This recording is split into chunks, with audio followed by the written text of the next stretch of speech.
Bonsoir et bienvenue dans cette nouvelle édition de Voyage au bout de la nuit. Je suis ravie d'être avec vous cette nuit pour terminer avec vous ma lecture des 4 filles du Dr March de Louisa May Alcott. Alors, avant ma lecture, je tenais à remercier Pavol et Théo qui m'accompagnent ce soir en régie et Camille Koenig pour son implication. Voilà. Pendant ma lecture, n'hésitez pas à réagir sur les réseaux sociaux avec le hashtag VBN sur Twitter ou bien sur notre page Facebook Voyage au bout de la nuit. Je vous souhaite une excellente soirée et je reprends ma lecture au milieu du chapitre 8.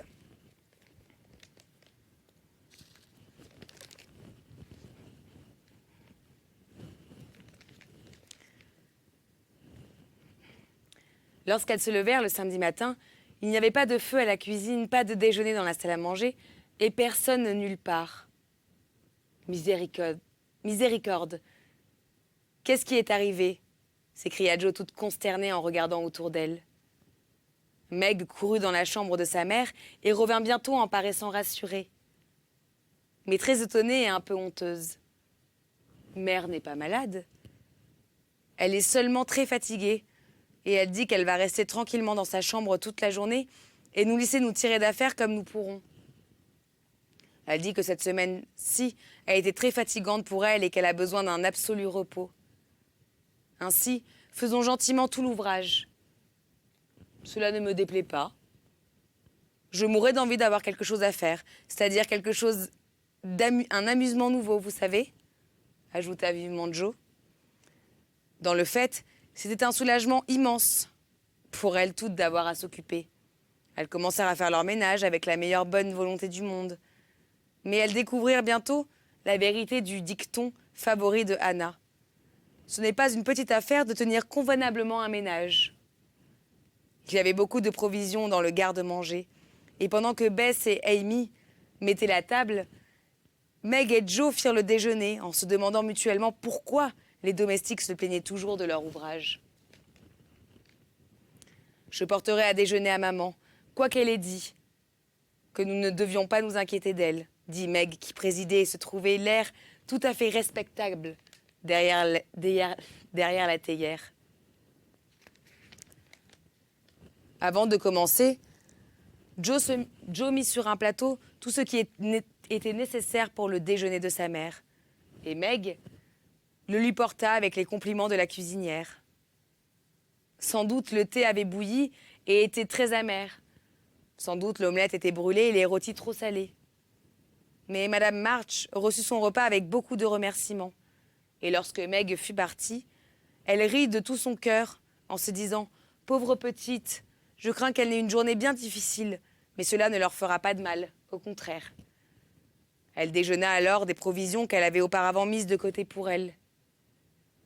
Et eut cependant l'attention délicate de faire disparaître le déjeuner immangeable que lui avait apporté Meg, afin que ses filles ne fussent pas blessées en le retrouvant intact. Mais les plaintes furent nombreuses dans la salle à manger lorsque les fautes de la cuisinière en chef furent, à son grand chagrin, découvertes et par elle-même et par ses sœurs. Cela ne fait rien, dit Jo, bien qu'elle fût encore moins avancée que Meg dans l'art culinaire. Ce soir, je serai la cuisinière et je ferai le dîner. Quant à vous, Meg, vous serez la dame qui a les mains bien blanches, reçoit des visites et donne des ordres. Cette offre obligeante fut acceptée avec empressement par Meg. Elle se retira dans le parloir et elle a trouvé un moyen singulier de le mettre plus rapidement en ordre en fermant les volets pour s'épargner la peine d'essuyer les meubles. Quand on ne voit pas la poussière, se dit-elle, c'est comme s'il n'y en avait pas. Jo, avec une foi parfaite dans ses propres capacités, commença par écrire à son amie Laurie pour l'inviter à dîner. Vous feriez peut-être mieux de voir ce que vous avez pour dîner avant de faire des invitations, dit Meg, plus sage quand il s'agissait des autres que pour elle-même, et qui redoutait les suites de cet acte inconsidéré. Oh, il y a du bœuf froid et beaucoup de pommes de terre. J'achèterai des asperges et une langouste, ainsi que la laitue pour faire de la salade. Je trouvais les recettes dans le livre de cuisine. Pour dessert, nous aurons du blanc mangé et des framboises et je vous donnerai aussi du café si vous désirez faire comme les grandes personnes. Vous feriez beaucoup mieux, dit Meg, avant de rien commencer, de demander la permission et des conseils à maman. C'est naturellement ce que je ferai, je ne suis pas folle. Et Joe s'en alla avec un mouvement d'impatience dans la chambre de sa mère.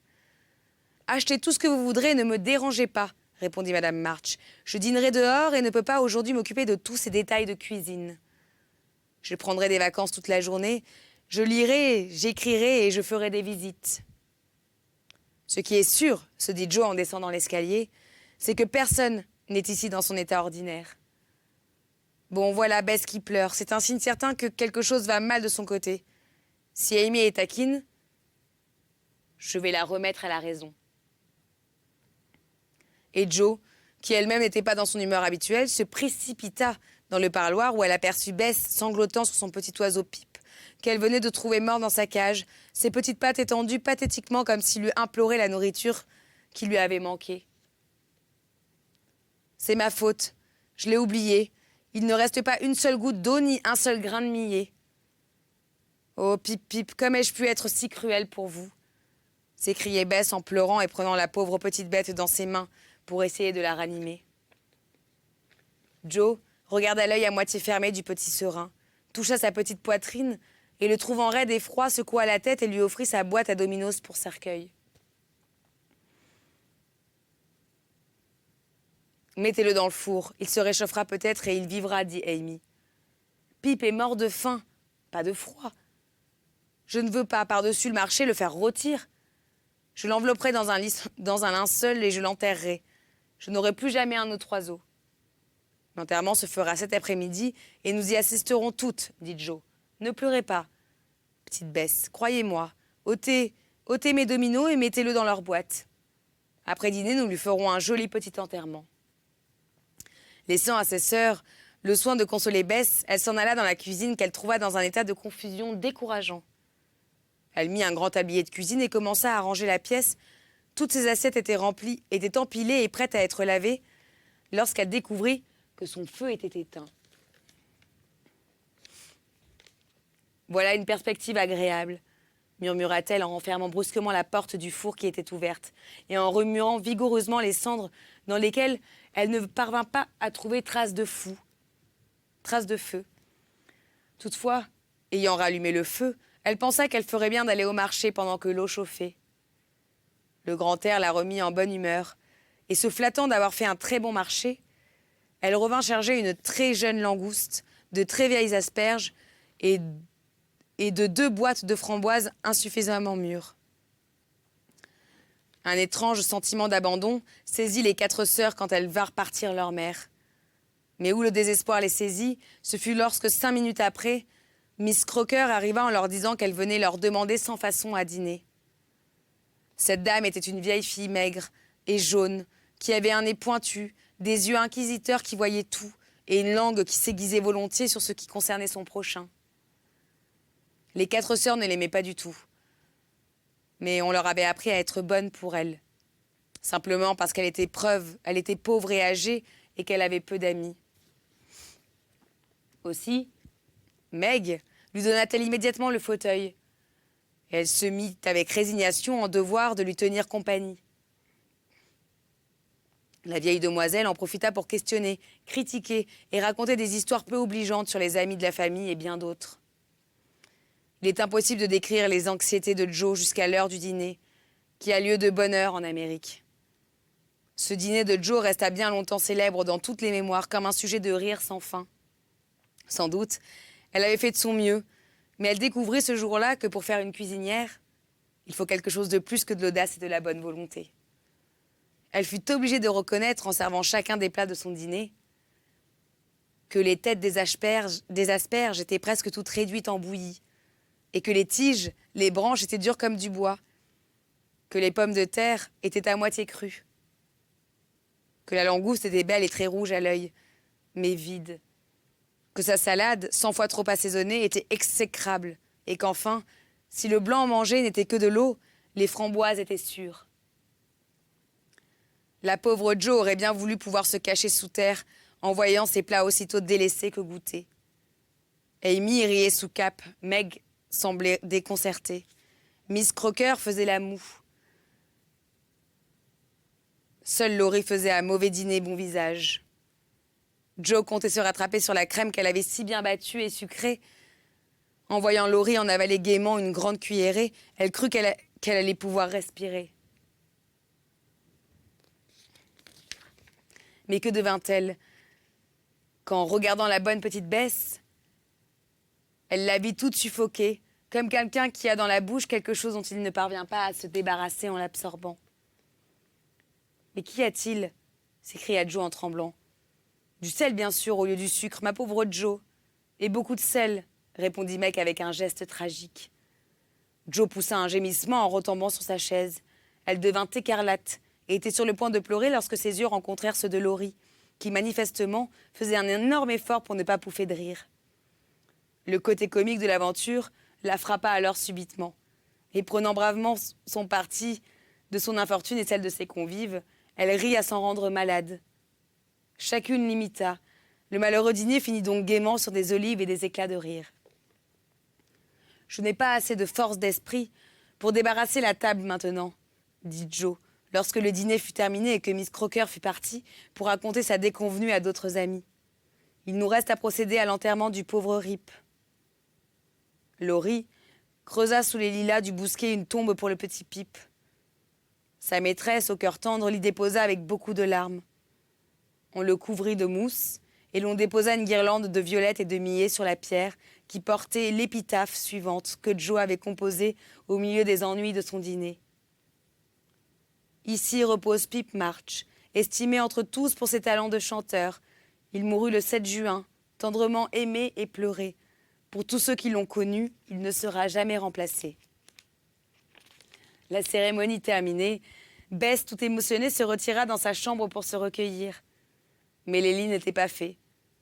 Elle essaya de se distraire en les faisant et en mettant la chambre en ordre. Meg aida Joe à ranger les restes du festin.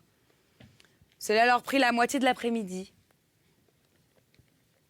et les fatigua tellement qu'elles convinrent entre elles de se contenter pour leur souper de pain et de rôti. Laurie emmena Amy pour lui faire une promenade en voiture, ce qui était une action charitable, car le dîner de Joe l'avait mal disposé. Lorsque Madame March revint et qu'elle vit ses 3 filles occupées à ranger, elle put se rendre compte d'une partie du résultat de l'épreuve à laquelle elle les avait soumises. Avant que les petites maîtresses de maison eussent pu se reposer, il arriva des visites et elles durent se dépêcher de s'habiller pour les recevoir. Quand enfin le crépuscule arriva, elles vinrent s'asseoir l'une après l'autre sur le seuil de la porte du jardin, à côté des roses de juin qui commençaient à fleurir. Chacune d'elles soupirait comme après des mois de fatigue et d'ennui. Madame March vint alors prendre sa place et se reposer au milieu d'elles. « Eh bien, êtes-vous heureuse de votre expérience? Désirez-vous la prolonger d'1 semaine ?» demanda-t-elle à ses filles en prenant Bess sur ses genoux. Les 4 sœurs se tournèrent vers elle comme les fleurs vers le soleil. Joe répondit d'un ton décidé. « Oh non !» Et ses sœurs répétèrent en chœur. « Oh non, non, non, non, non !» Vous pensez alors que les jours où le travail alterne avec la récréation ont leur mérite? Il n'est pas bon de ne faire que s'amuser, dit Joe en secouant la tête d'un air grave. Quant à moi, j'en suis fatiguée et je veux me mettre à travailler sérieusement pendant mes vacances. Vous pourriez apprendre à faire un peu de cuisine. C'est un talent utile qu'aucune femme ne devrait ignorer, dit Madame March, qui avait rencontré Miss Crocker et l'avait entendu décrire le fameux dîner de Joe. Je me reproche de ne vous avoir pas donné, comme cela se pratique dans des pays, des leçons de ménage. Oh maman, est-ce que vous êtes sortie et vous nous avez laissé tout à faire rien que pour voir comment nous nous en tirerions? Demanda Meg, qui pendant toute la journée avait eu des soupçons. Oui, je voulais vous faire voir que le bonheur de toute une famille dépend du concours de chacun de ses membres. Vous vous êtes assez bien tirés des premiers jours de la semaine quand Anna et moi avons fait votre ouvrage. Je ne suppose pas cependant que vous ayez été très heureuse pendant ces jours-là. Mon épreuve a eu pour but de vous faire comprendre ce qui arrive lorsque chacun ne pense qu'à soi. Ne trouvez-vous pas qu'il est plus doux de s'entraider et de supporter chacune sa petite part du fardeau, afin d'avoir un intérieur ordonné en vue de toute une famille? Oh mère, soyez-en sûre, nous nous souviendrions de la semaine sans travail, s'écrièrent-elles comme d'une seule voix. Et elles tinrent leur promesse.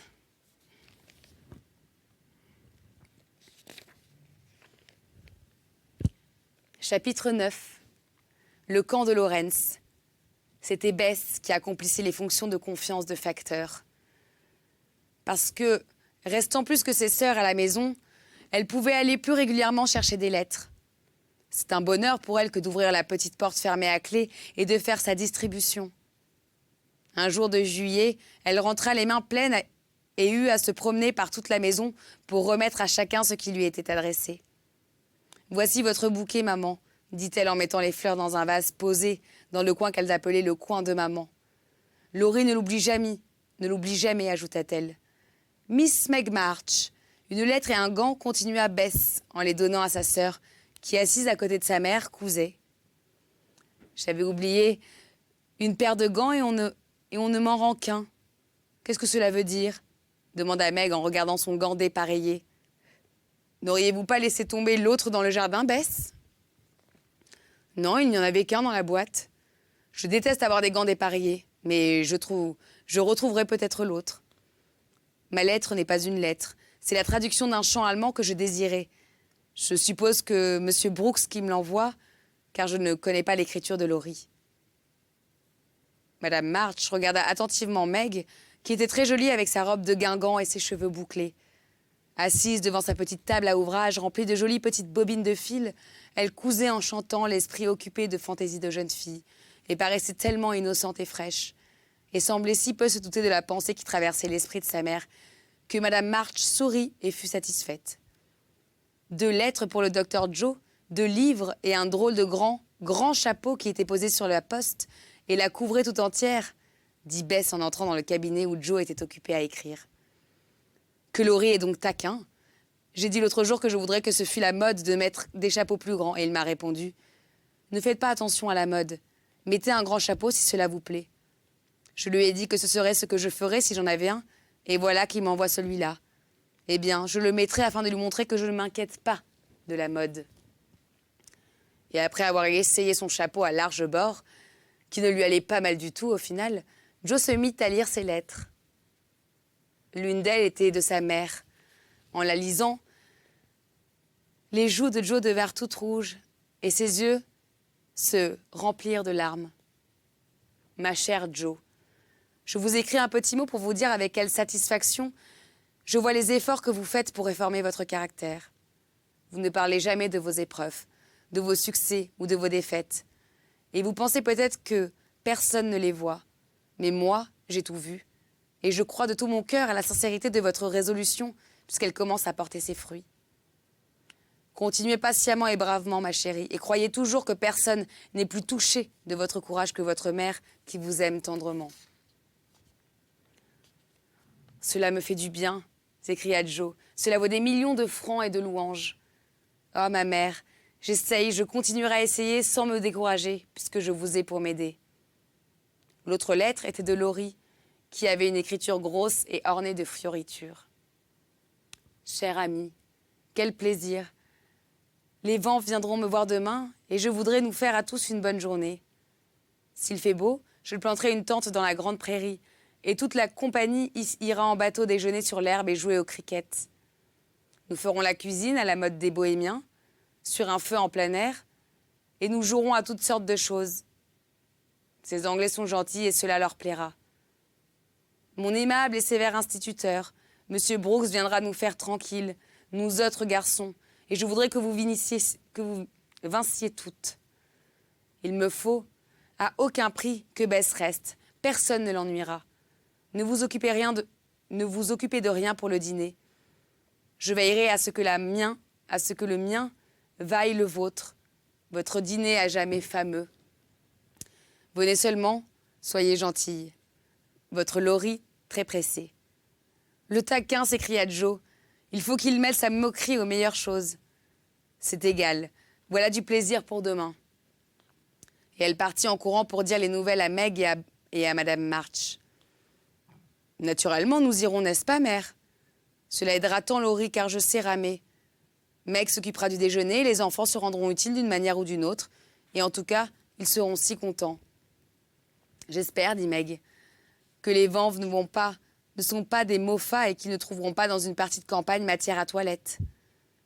En avez-vous déjà entendu parler, Joe? Je sais qu'ils sont 4. Miss Kate, l'aînée, est plus âgée que vous. Fred et Frank sont jumeaux et ont à peu près mon âge. Et Grace, la dernière, a 9 ou 10 ans. Laurie les a connus en Angleterre et aime assez les petits garçons. Mais d'après l'air avec lequel il parle de Kate, je m'imagine qu'il ne l'admire qu'à moitié. « Je suis si contente que ma robe de Jacona soit propre, » reprit Meg. « C'est juste que je dois mettre et elle me va si bien. Avez-vous quelque chose de convenable à mettre, Joe ?»« Bon, » dit Joe en riant. « L'entendez-vous, mère? Elle craint la toilette des autres et s'occupe déjà de la sienne. Quant à moi, mon costume de promenade gris et rouge, c'est bien assez bon. D'ailleurs, il faudra que je rame et que j'aille partout. Et je n'ai pas besoin d'avoir à faire attention à ma toilette. Vous viendrez, Betty? Oui, si vous m'empêchez ces petits garçons de me parler. Je vous le promets. Je vous fais le plaisir. Je veux faire plaisir à Laurie et je n'ai pas peur du tout de Monsieur Brooks. Il est si bon. Mais je voudrais ne pas jouer, ne pas chanter et ne rien dire. Je travaillerai de toutes mes forces et je n'ennuierai personne. Vous prendrez soin de moi, n'est-ce pas, Joe? Moi, j'ai une boîte de pastilles de chocolat et la gravure que je désirais copier, dit Amy en montrant ce que la poste lui avait apporté.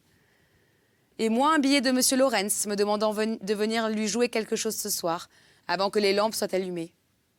Et je n'y manquerai pas, ajouta Bess, dont l'amitié avec le vieux monsieur faisait de grands progrès.